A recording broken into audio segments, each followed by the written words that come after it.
কৃত্রিম যৌনতার জন্য যেসব খেলনা পাওয়া যায় সেগুলোর মাধ্যমে যৌন চাহিদা মেটালে কি গুনাহ হবে? স্বামীকে নাম ধরে ডাকা যাবে? কোনো অপরাধের শাস্তি দুনিয়াতে পেয়ে থাকলে তার শাস্তি কি আবারও আখিরাতে ভোগ করতে হবে? সাদিয়া মাহজাবিন, আপনি জানতে চেয়েছেন আর্টিফিশিয়াল মেহেদি লাগালে অজু হবে কিনা, বিষয়টি স্পষ্ট করে বললে উপকৃত হব। আর্টিফিশিয়াল মেহেদি লাগালে অজু হবে কিনা এ বিষয়ে আমাদের একটি উত্তর এর আগে আমরা করেছি। সেই উত্তর আমরা বলেছি যে আর্টিফিশিয়াল মেহেদিতে ব্যবহার করার পর যদি আমাদের ত্বকের উপর আলাদা কোনো স্তর পড়ে যায় যেটি পরবর্তীতে খসে পড়ে, তাহলে সেই ক্ষেত্রে সেই রকম মেহেদি ব্যবহার করলে অজু হবে না। এবং তার কারণ হিসেবে আমরা বলেছিলাম যে যেহেতু একটা স্তর পড়ে যায়, তার উপরে পানি যায়, অতএব অজু হচ্ছে না, বিষয়টি এরকম। কিন্তু এ বিষয়ে আমরা বিভিন্ন ভাইদের সহযোগিতায় আরো গভীরভাবে পর্যালোচনা করার সুযোগ পেয়েছি এবং তার মাধ্যমে আমরা জানতে পেরেছি যে আমাদের আগের দেয়া উত্তরটি সঠিক ছিল না, যার কারণে আমাদের আগের দেয়া উত্তরটি আমরা প্রত্যাহার করে নিচ্ছি এবং নতুন করে আমরা বলছি যে আর্টিফিশিয়াল মেহেদি ব্যবহার করলে ইনশাআল্লাহ ওযু হবে। আর্টিফিশিয়াল মেহেদি ব্যবহার করার পর আমাদের যে ত্বকের উপর থেকে খসে পড়তে দেখি আমরা, এটা আসলে মেহেদি নয়।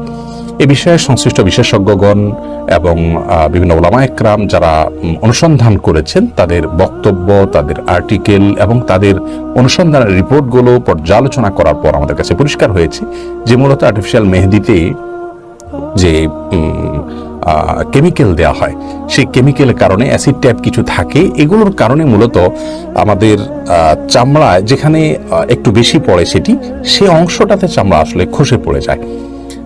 এখানে ওই চামড়ার উপরের যে চামড়া খসে পড়ে বলতে চামড়ার যে উপরে আপনার সূক্ষ্ম স্তর বা লেয়ার আছে সেটা খসে পড়ে। এখানে খসে পড়ে এটা যে মেহেদির আবরণ বা মেহেদিটাই খসে পড়া বিষয়টি সেরকম না, মেহেদিটা কালার হয়ে আমাদের শরীরের সাথে মিশে যায়। আর খসে পড়া বিষয়টা হলো আমাদের চামড়ার উপরের সেই সূক্ষ্ম লেয়ারটা।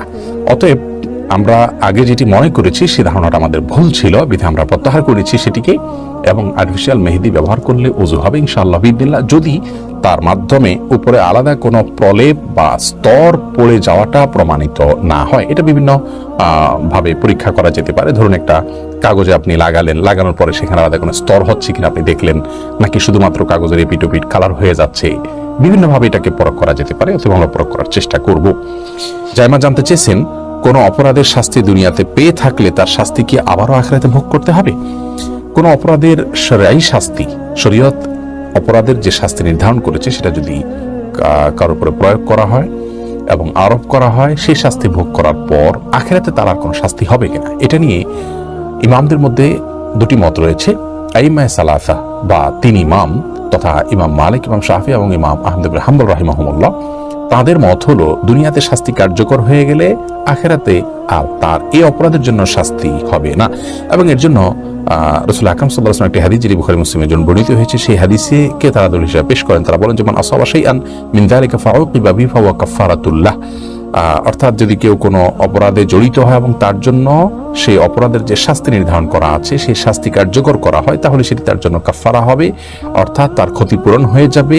এর মাধ্যমে আখিরাতে তার সে শাস্তির মুখোমুখি হবে না। এই হাদিস থেকে সেটি বোঝা যায়। এটা হলো আইম্মায়ে সালাসা বা তিন ইমামের মত। ইমাম আবু হানিফা রাহিমাহুল্লাহ একই কথাই বলেন প্রায়, যে আপনার শাস্তি কার্যকরের মাধ্যমেও তার পাপটি মোচন হয়ে যাবে, আখিরাতে তার শাস্তি হবে না। তবে একটি শর্ত তিনি জোড়েন, তা হলো তাকে তওবা করতে হবে। তার তওবা যদি সঠিকভাবে তিনি করতে পারেন, অর্থাৎ তিনি লজ্জিত অনুতপ্ত হয়ে আল্লাহর কাছে ক্ষমা প্রার্থনা করেন, তাহলে ইনশাআল্লাহ আখিরাতে আল্লাহ তাআলা তাকে পাকড়াও করবে না। এক্ষেত্রে দলিল হিসেবে যে আয়াতটি পেশ করা হয়ে থাকে সেটি হলো লাহুম খিজুন ফিদ দুনিয়া ওয়া লাহুম ফিল আখিরাতি আযাবুন আযীম ইল্লাল্লাযিনা তাবু। পাপিষ্ঠদের সম্পর্কে বলা হয়েছে দুনিয়াতে তাদের জন্য লাঞ্ছনা অর্থাৎ শাস্তি এবং আখিরাতে কঠিন শাস্তি আছে, তবে যারা তওবা করে তাদের আর আখিরাতের শাস্তি থাকবে না। এই হাদিস আয়াত থেকে বোঝা যায়। তো যাই হোক, আমরা খোলাসায় বলতে পারি যে কোনো অপরাধের শাস্তি দুনিয়াতে হলে তিনি যদি তার কৃতকর্ম লজ্জিত হয়ে থাকেন এবং তার শাস্তি কার্যকর করা হলে ইনশাআল্লাহ বিদিনিল্লাহ আখিরাতে তাকে আর শাস্তি পেতে হবে না। এরপরে প্রশ্ন হলো, কৃত্রিম যৌনতার জন্য যেসব খেলনা পাওয়া যায় সেগুলোর মাধ্যমে যৌন চাহিদা মেটালে কি গুনাহ হবে? এর উত্তর হলো যে অবশ্যই এগুলো গুনাহের কারণ হবে। কারণ মানুষের যৌন চাহিদা এটা পূরণ করবার বৈধ যে উপায় আল্লাহ রেখেছেন, স্ত্রী অথবা আও মালাকাত আইমানুকুম, এইটি ছাড়া অন্য কোনো উপায় যদি কেউ তার যৌন চাহিদাকে পূরণ করেন, সেটা হাতের মাধ্যমে হতে পারে, হস্তমৈথুন যেটাকে বা মাস্টারবেশন যেটাকে বলা হয়, অথবা কোনো আপনার সেক্স টয়েস যেগুলোকে আজকাল বলা হয়, অর্থাৎ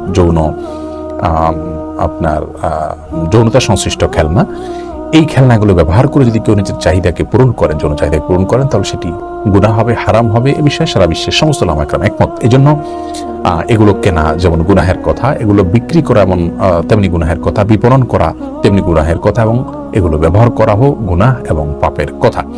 অতএব এই বিকৃত রুচি থেকে আমাদের নিজেদেরকে বাঁচিয়ে রাখতে হবে এবং এই ধরনের গুনাহ থেকে নিজেদেরকে দূরে সরিয়ে রাখতে হবে। আজকাল শয়তান আমাদেরকে জাহান্নামে নেওয়ার জন্য অভিনব গুনাহের আবিষ্কার, পথ এবং পদ্ধতি আবিষ্কার করছে এবং সেই পথে আমাদেরকে আহ্বান করছে। আমরা সেগুলোকে অবলীলায় গ্রহণ করছি।